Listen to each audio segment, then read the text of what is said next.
My next guest made a name for himself by standing up to gender ideology and the use of puberty blockers on children by wearing a billboard around his neck and inviting people to debate him. He recently did that right here in Melbourne at Federation Square. Take a look at how it went. I'm sitting here having conversations. What's the problem? You're not having conversations. Well, you don't think I'm allowed to have conversations here? Why not? Yeah, you can do whatever you want, but you know that conversation is a moot point. What's this got to do with that? Today. What's this got to do with that? No.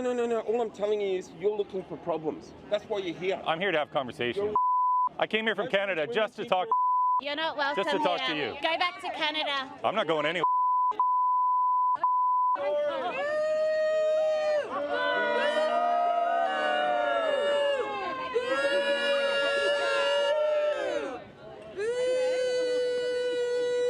I love Melbourne. Great city.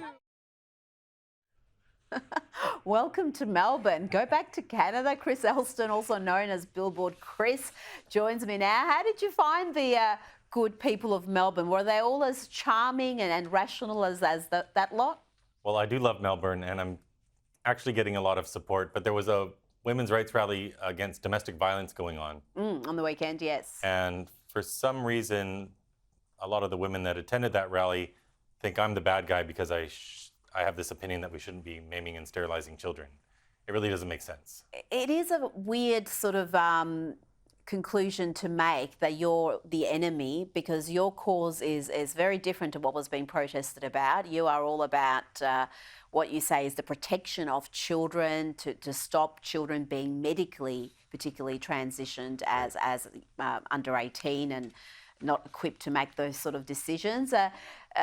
Did you know that Antiviolence rally was happening in Melbourne when you went out there? And were you surprised that some of these women didn't sort of appreciate that this issue does concern things like women's only spaces, including at women's shelters, and people have been fighting for that? And there seemed to be no appreciation of that with the women you encountered anyway. No, I didn't know that was going on. I'd been at that same street corner the day before. I'm told that's where you go in Melbourne to have the best conversations. So I went back there, and I wasn't at their rally. It was a couple hundred yards away, but as they were filing out, they were walking by. And that included a man in a dress who says he's a woman, who they all supported very enthusiastically. I was somehow the bad guy. They're okay with him coming into their spaces, which really doesn't make sense. Yeah, let's have a quick look at that. Are you happy having this guy in your changing rooms and everything? Sorry, what are your pronouns? Are you she? Yeah, so not a guy. I would never look at you any like No, that is what we call a human male right there. Now, it was interesting because as soon as you announce your pronouns and say she, her, then it's okay. You're allowed in women's only spaces. So some of the attitudes that you were encountering on the weekend. How does Melbourne rate compared to other cities you've gone to around the world? Because you've done this all across the world. Are we particularly left-leaning here? Are we do we remind you of any other cities in North America or elsewhere? Yeah, it reminds me a lot of my home city, Vancouver. Ah. It's very left-leaning. Just that day, 2 days ago, I would say I spoke with about 10 different individuals who identify as trans. That included one girl, 13 years old, who came to debate me. I didn't talk to her because I'm not there to talk to little kids. Yeah. She looked like she was probably 10 years old.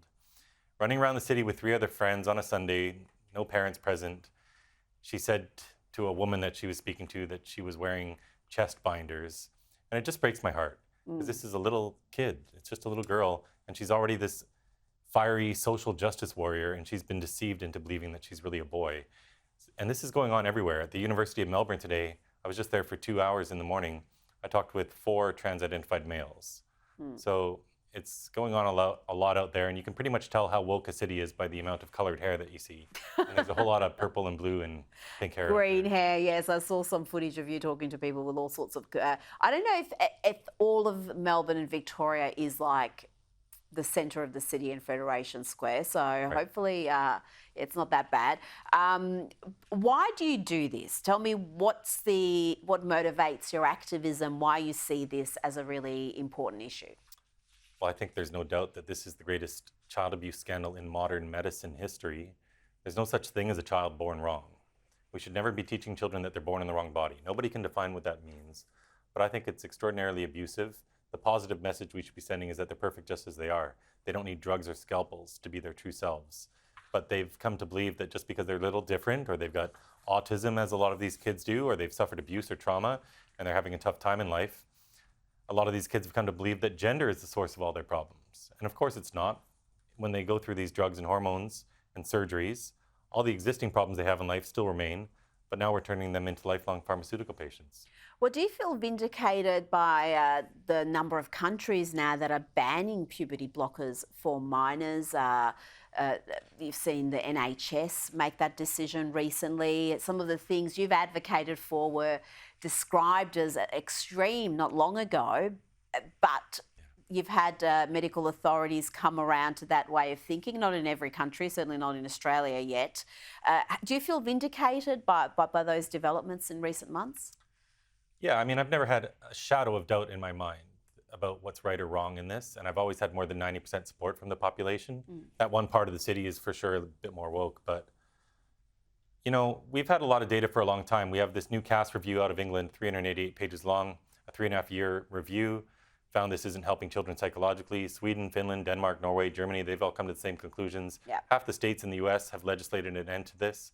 So I knew it would just take time for the truth to get out there, but it's getting out there, and it's going to happen in Australia as well, because there's an avalanche of truth hitting these people, and no matter how hard they try to ignore it, when they're buried under it, they can't ignore it anymore. Well, is Australia now a bit of an outlier? Because as you've just mentioned, a bunch of countries have changed direction on this. Some have bans on these treatments for under 18s. Australia, we haven't even had a review. We have such a opposition to even reviewing what's happening at these gender clinics, even the ones at children's hospitals. And we are just following the so-called gender affirming model unquestioningly. Is Australia increasingly an outlier? I would say so, yes. Canada as well. There is one province in Canada, in Alberta, they're now taking action. But I'm encouraged because a little while ago, there were only 1 or 2 politicians who would say anything. Now there are several. There are 6 or 7 who are meeting with me while I'm here. And I know there are other politicians who are going to be presenting new policies that they want to get done. I know in Western Australia, the Liberal leader wants to ban puberty blockers. So they're finally speaking up. And we have the evidence from these other countries now to back them up, which is really indisputable. People used to say, well, there's no evidence to support positions like mine, but that evidence keeps mounting and they can only ignore it for so long. And it wasn't all criticism and people with purple hair yelling at you. You also had some support in the Melbourne CBD. Hello, sir. How are you? Chris, very good, thank you. My name is Jamie. Nice to meet you, Jamie. Just came down to say hello and welcome to Melbourne. I'm very glad you came. Thank you so much. I am a supporter. I follow you on Twitter. And I was very pleased to hear that you were coming, so I just thought I'd come and say hello. This is my son, George. Amazing. Hey, George. What's up? I brought him down for a drive, and yeah, good on you, mate. So you do have a lot of people around the world who are aware of what you do and who support you. How did you get this prominence? Is it through social media? How do people in Australia know who you are? It's just persistence, really, Rita. That's all it is. When you take on a mission like this, you've just got to keep at it. You can't just do it for a week or a month. I've been at this for almost 4 years now. And yes, in the beginning, it started off really small, but I knew if I just kept at it, it would grow into something. And today, my videos often get seen more than 1 million times. The really viral ones will be more than 5 million even. And I think sometimes people attacking me and the assaults I've endured, that's brought in a lot of big new audiences because those videos go very viral. But I want to make it very clear that that doesn't represent reality.